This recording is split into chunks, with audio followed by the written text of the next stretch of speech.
I did want to share one bit of behind the scenes. I've been sitting on this one.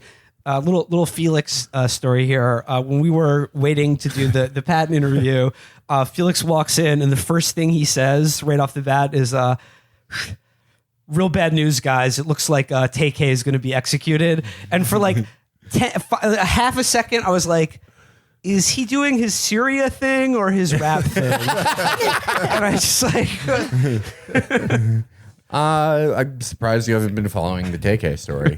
It was the rap thing. Yes. Yeah. Take did the hit song The Race. Fuck a beat. I'd rather beat a case, but I didn't beat that case. I bitch, I did The Race. Mm-hmm. And he killed 3 people for like $100. And then he was on the lam, and he did a rap video in front of his own wanted poster. And now they're like, they caught him, and it's like, oh yeah, this is probably going to execute him, unfortunately. But teachers do better. YBN Namir took his wave. YBN Namir is a great rapper, folks. Don't we love YBN Namir? Yep. I think that we could. That's great. We could get your two interests together by getting all the imprisoned rappers together, Dirty Dozen style, and sending them to Syria. Just fix everything. Folks, I can't be the only one that thinks if we got all the rappers together, they could beat all the factions in the Syrian civil war.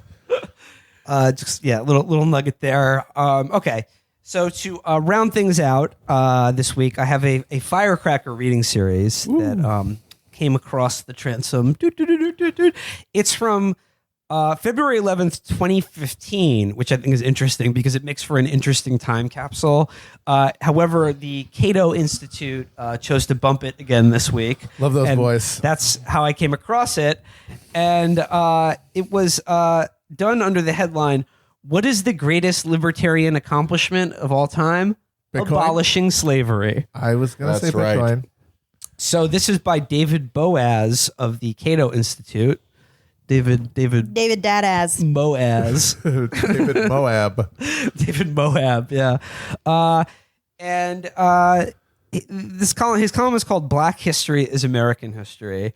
And he's going to attempt to, I'm borrowing from Ryan Cooper here, if you think you have seen valor theft before, this is a whole nother level of valor theft in which he attempts to retcon the history of the abolition of slavery and the Civil War into some grand mission for human liberty and achievement, which is also known as libertarianism. Yeah, they add hominem to the slaves to freedom. So they went up to Jefferson Davis. They're like, "This is a too quack, Mr. Too damn quack."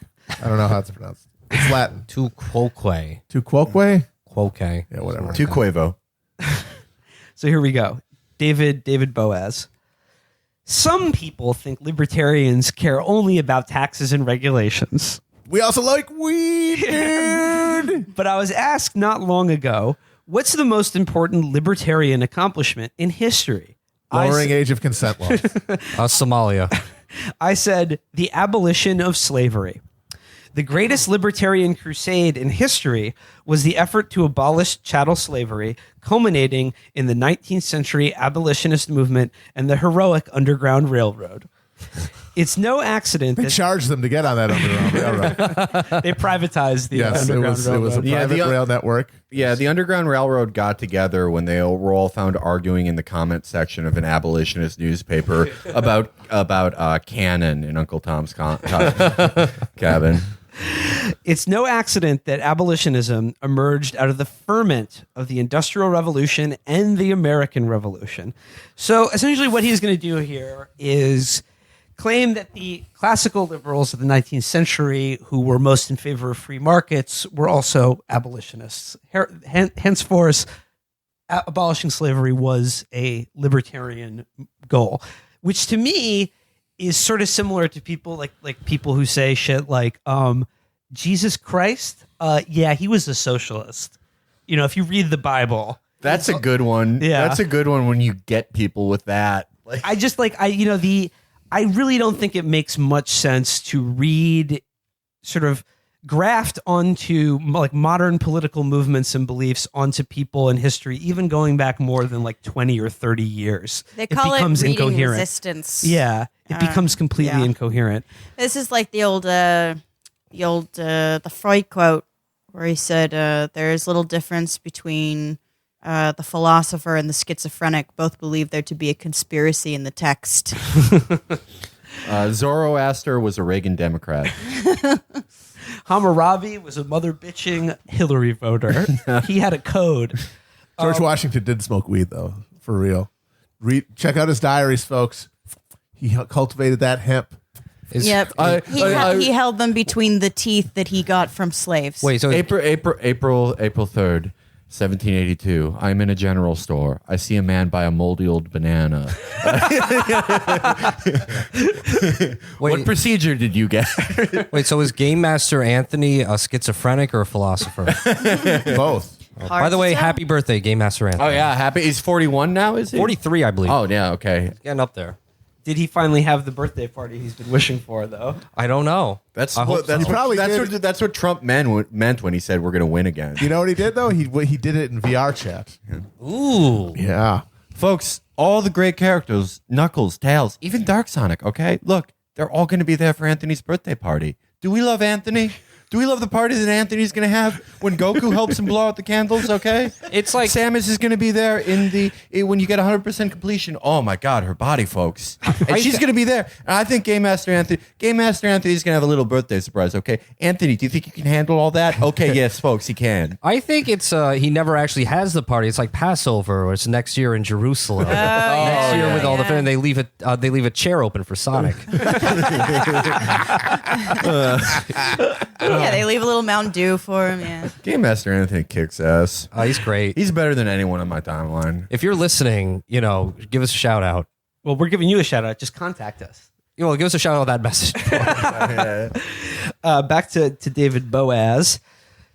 He says here, how could Americans proclaim that all men are created equal, endowed by their creator with certain unalienable rights, without noticing that they themselves were holding other men and women in bondage? They could not, of course. The ideas of the American Revolution, individualism, natural rights, and free markets And tariffs. led logically to agitation for the extension of civil and political rights to those who had been excluded from liberty as they were from power, notably slaves, serfs, and women. Okay. The problem here is that David, in his sort of history of Enlightenment thinking and natural rights and individual freedom and whatnot, is reading against the actual libertarian tradition of property rights.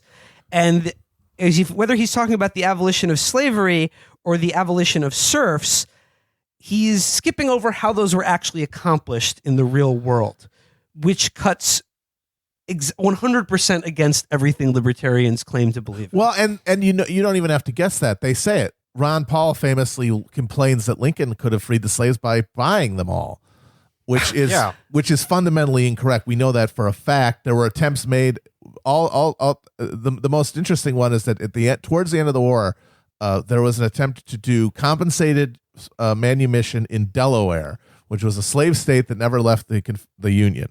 And this would have been, we're going to pay them the small number. There weren't a lot of slaveholders in Delaware, but the small number of slave owners were going to pay them to free their slaves. This was in a state that was in the Union at a time when the war was winding down and everyone could see that the South was going to lose. And they still, Delaware, they rejected still literally it. said, They said no. Thank you, no, we would prefer the slaves. They still said no. So you're telling me that in 1861, you're going to be able to say, hey, your whole social political system that you have invested generations in justifying morally and intellectually and in this entire basis of your social order, we'll cut you a check. It's gibberish. It doesn't make sense. What defeated slavery was the power of the big bad state. And you know how it was funded?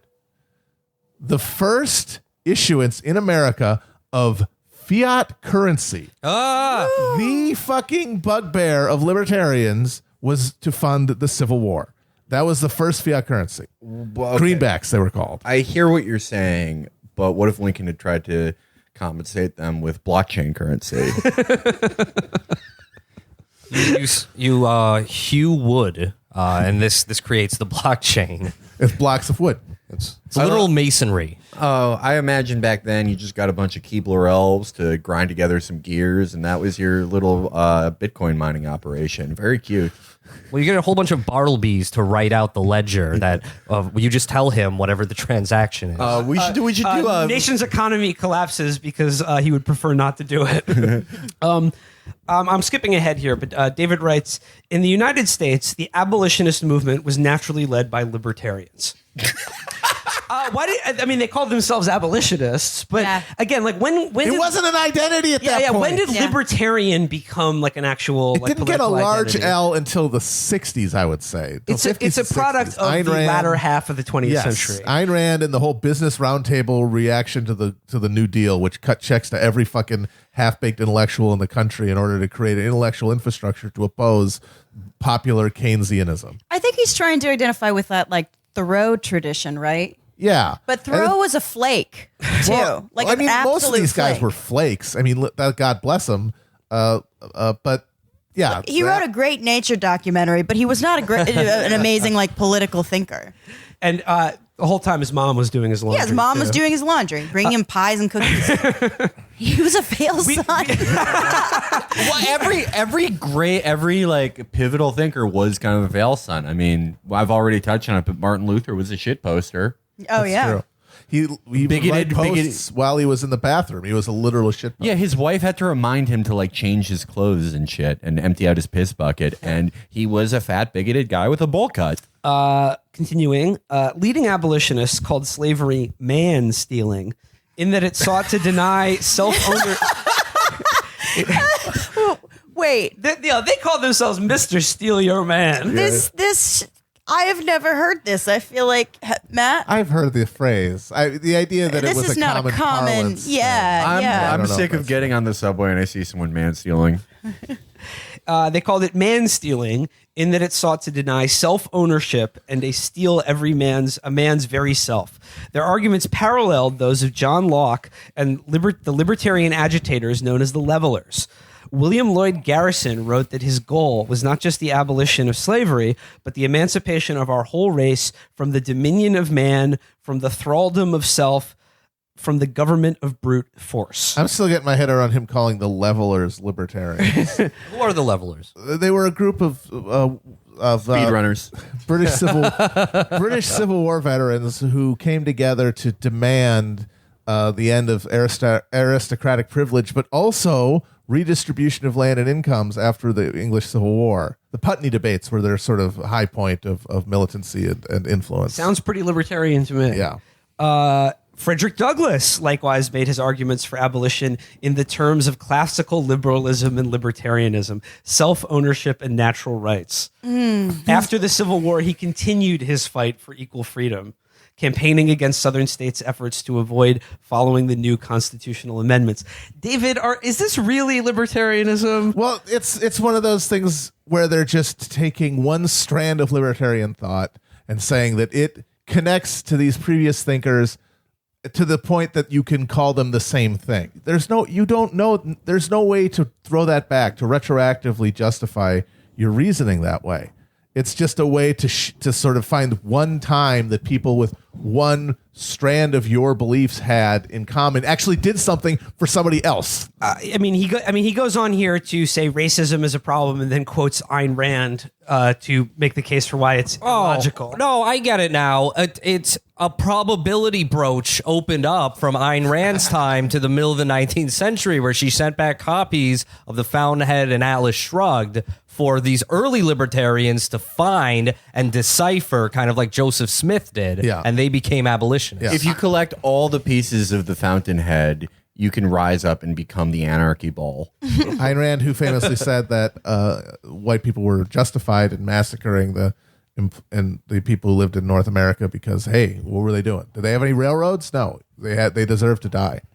So, yeah, well done there. Just finishing up here, he says, the struggle for freedom is never finished. Today, libertarians work for economic freedom that would mean more growth and more jobs, for the freedom of all families to choose better schools for their children, a call back to earlier in this episode, for the end to the counterproductive war on drugs. That's their little nugget in there to just be like, hey, we're not complete monsters. For the end to the unjust war on selling infants.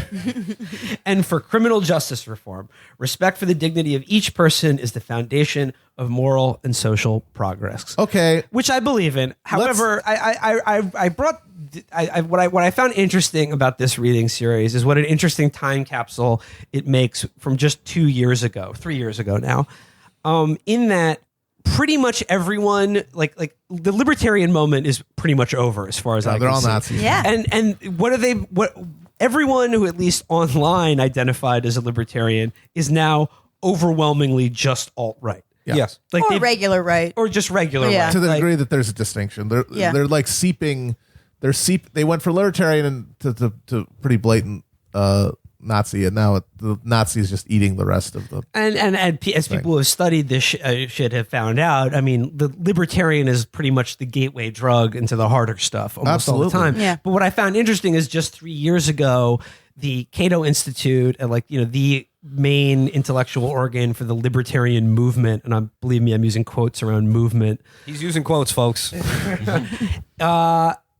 is the effort that they had to sell it in the terms of that we are the heir to like the civil rights movement or the Yeah. abolition of slavery. Yeah. When, again, if you were to make a Venn diagram, I forget who said this, but he was like, if you made a Venn diagram of everyone who says that the Civil War like didn't have to be fought or Lincoln could have just bought the slaves and people who identify as libertarian, it would be Yeah. a circle. It's just like that. Yeah. Well, I mean, not they're- even if you want to move past actually owning people, if you want to go into like Jim Crow era, if you want to go into lunch counter shit, all of the defenses of segregation that, I mean, people still kind of make, to be honest, whatever, gay cakes and all that, is like the, you have the right to refuse service to anyone you want to That's refuse what Rand service Paul to. said. Rand Paul, who's currently in the Senate, he's not some fucking Dixiecrat, said that the Civil Rights Act of 1964, he would not have supported it because it would have compelled these private people. Because that's the thing. If your rights are limited by the degree to which you hold property, people without property essentially become totally rightless because they cannot exercise any sort of autonomy in the world because they don't have property. And he might say owning a person is bad, but what if you're in a future situation where all of your libertarian policy proposals have gone through and it's created this catastrophic gulf between the property and then the unproperty, and things are so bad for those who don't have access to resources that they say, hey, I'll let you buy me. Now, that's somebody consenting to become property. Hell yeah. That seems to me, for those guys who are saying that these are universal human rights beliefs that extend to every human being, I think it would give them pause. I mean, we know for a fact that Rothbard said you should be able to sell your children. No, I gotta say, this is just 100% unadulterated statism right there. Slavery is banned by constitutional amendments. I don't need a constitutional amendment to defend my rights. And if I want to enter into a contract where I sell myself as a slave for the rest of my life, I have a right to do that. Yeah, but that's the big thing. This is cuck shit. Is that using fiat currency to create a million-man conscripted army to march into another country and burn down their private property, that is not a libertarian solution to anything.